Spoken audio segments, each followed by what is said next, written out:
ഇന്നലകൾ ഇന്ന് brought you in association with SK hospital. എല്ലാ വർഷവും ജൂൺ മാസം 26-ാം തീയതി ആഗോള ലഹരി ദുരുപയോഗ നിയമവിരുദ്ധ വിപണന വിരുദ്ധ ദിനമായി ആചരിക്കപ്പെടുന്നുണ്ട്. ഈ വർഷത്തെ ആഗോള ലഹരി വിരുദ്ധ ദിനത്തിന്റെ സന്ദേശ വാചകമായി സ്വീകരിക്കപ്പെട്ടിട്ടുള്ളത് ആഗോള ലഹരി പ്രശ്നം, നിലനിൽക്കുന്ന പ്രശ്നങ്ങൾ, പുതിയ വെല്ലുവിളികൾ, പുതുമയുള്ള പ്രതികരണങ്ങൾ എന്നിവയാണ്. World drug problem, persisting issues, new challenges, innovative responses. ലോകവ്യാപകമായി കൌമാരപ്രായക്കാരുടെയും യുവാക്കളുടെയും ഇടയിൽ ലഹരി ദുരുപയോഗം വർദ്ധിച്ചു വരുന്നതായിട്ടാണ് കണക്കുകൾ സൂചിപ്പിക്കുന്നത്. ഇതിന് അനുസൃതമായി ഈ പ്രായത്തിലുള്ള ആളുകളിൽ മാനസികാരോഗ്യ പ്രശ്നങ്ങൾ കൂടി വരുന്നതായും കണ്ടുവരുന്നു. ഇഞ്ചക്ഷൻ രൂപത്തിലുള്ള ലഹരി വസ്തുക്കളുടെ ദുരുപയോഗം HIV പോലെയുള്ള ലൈംഗിക പകർച്ചവ്യാധികൾ സമൂഹത്തിൽ പടർന്നു പിടിക്കുന്നതിനുള്ള പ്രധാനപ്പെട്ട കാരണമായി വരുന്നുണ്ട്. രാസലഹരികൾ അടക്കമുള്ളവയുടെ ഉപയോഗം തലച്ചോറിലെ ഡോപ്പമിന്റെ അളവ് വർദ്ധിപ്പിക്കുകയും അതിനെ തുടർന്ന് ചിത്തഭ്രമവും അനിയന്ത്രിതമായ ദേഷ്യവും അക്രമ സ്വഭാവവും അടക്കമുള്ള പ്രശ്നങ്ങൾ ചെറുപ്പക്കാരിൽ വർദ്ധിപ്പിക്കുകയും ചെയ്തു വരുന്നതായി കണ്ടുവരുന്നു. ലഹരി ഉപയോഗം മൂലം ഒരു വ്യക്തിയുടെ തലച്ചോറിന് എന്തൊക്കെ തകരാറുകളാണ് വരുന്നത്, അയാളുടെ ആരോഗ്യത്തെ അത് എങ്ങനെയൊക്കെ ബാധിക്കുന്നു എന്നത് വ്യക്തമായി സമൂഹത്തെ ബോധ്യപ്പെടുത്തുകയാണ് ഈ ദിനാചരണത്തിന്റെ ലക്ഷ്യം. ലഹരി വ്യാപനം തടയാൻ 3 തലത്തിലുള്ള ഇടപെടലുകളാണ് ആവശ്യം.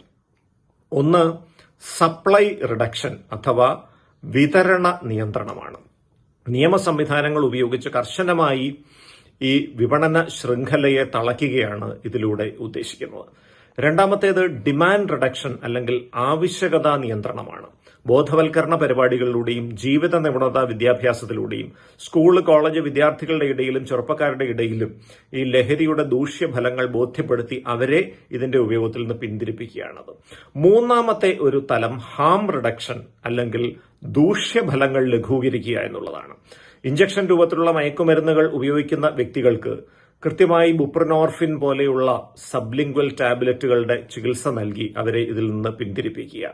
ലഹരിക്ക് അടിമപ്പെട്ട ഒരു വ്യക്തിയെ തിരിച്ചറിയാൻ 6 പ്രധാനപ്പെട്ട ലക്ഷണങ്ങളുണ്ട്. ഒന്ന്, രാവിലെ തൊട്ട് വൈകിട്ട് വരെ തുടർച്ചയായി ലഹരി വസ്തുക്കളെക്കുറിച്ച് ചിന്തിച്ചുകൊണ്ടിരിക്കുക, തീവ്രമായ ആസക്തി പുലർത്തുക. 2, ലഹരി വസ്തുക്കൾ ഉപയോഗിക്കുന്നതിന്റെ സമയവും അതിന്റെ അളവും നിയന്ത്രിക്കാൻ കഴിയാതെ വരിക. 3, ഒരു നിശ്ചിതമായ ആഹ്ലാദ അനുഭൂതി കിട്ടാൻ ക്രമേണ കൂടുതൽ അളവ് ലഹരി ഉപയോഗിക്കേണ്ടി വരിക. 4, പെട്ടെന്ന് ഈ ലഹരി ഉപയോഗം ഇല്ലാതെയായാൽ ശക്തമായ പിൻവാങ്ങൽ ലക്ഷണങ്ങൾ, അത് ഉറക്കക്കുറവും ശരീരവേദനയും അക്രമ സ്വഭാവവും അടക്കം എന്തുമാകാം. ജീവിതത്തിൽ സന്തോഷം തരുന്ന ഏക കാര്യമായി ലഹരി ഉപയോഗം മാറുന്നതാണ് 5ാമത്തെ പ്രധാന ലക്ഷണം. 6ാമത്തെ ലക്ഷണം, ഈ പോക്ക് ശരിയല്ല എന്നറിയാമെങ്കിലും ഇത് ഒഴിവാക്കാൻ കഴിയാത്ത വിധത്തിലുള്ളൊരു അവസ്ഥയാണ്. ഈ 6 ലക്ഷണങ്ങളിൽ 3 എണ്ണമെങ്കിലും ഒരു വർഷമായി ഒരു വ്യക്തി പ്രദർശിപ്പിക്കുന്നുവെങ്കിൽ ആ വ്യക്തി ലഹരിക്ക് അടിമപ്പെട്ടു എന്ന് കരുതാം. കൃത്യമായ ചികിത്സയിലൂടെ ഇത്തരം വ്യക്തികളെ ലഹരി അടിമത്തത്തിൽ നിന്ന് മോചിപ്പിക്കാൻ സാധിക്കും.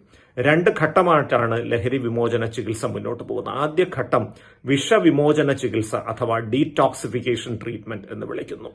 ലഹരി വസ്തുക്കളുടെ ഉപയോഗം പെട്ടെന്ന് നിർത്തുമ്പോഴുണ്ടാകുന്ന പിൻവാങ്ങൽ ലക്ഷണങ്ങൾ പരിഹരിക്കാനും ലഹരി ഉപയോഗം മൂലമുണ്ടായ ശാരീരിക മാനസിക ആരോഗ്യ പ്രശ്നങ്ങൾ പരിഹരിക്കാനുമാണ് ഈ ഘട്ടം ഉപയോഗിക്കുന്നത്.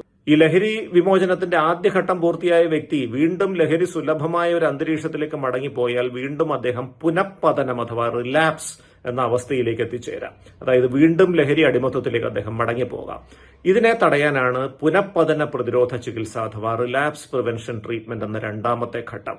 കൃത്യമായ ചികിത്സയിലൂടെ ധാരാളം ആളുകളെ ലഹരി വിമോചനത്തിലേക്ക് നയിക്കാൻ നമുക്ക് സാധിക്കാറുണ്ട്. ഇന്നലകൾ ഇന്ന് brought you in association with SK hospital.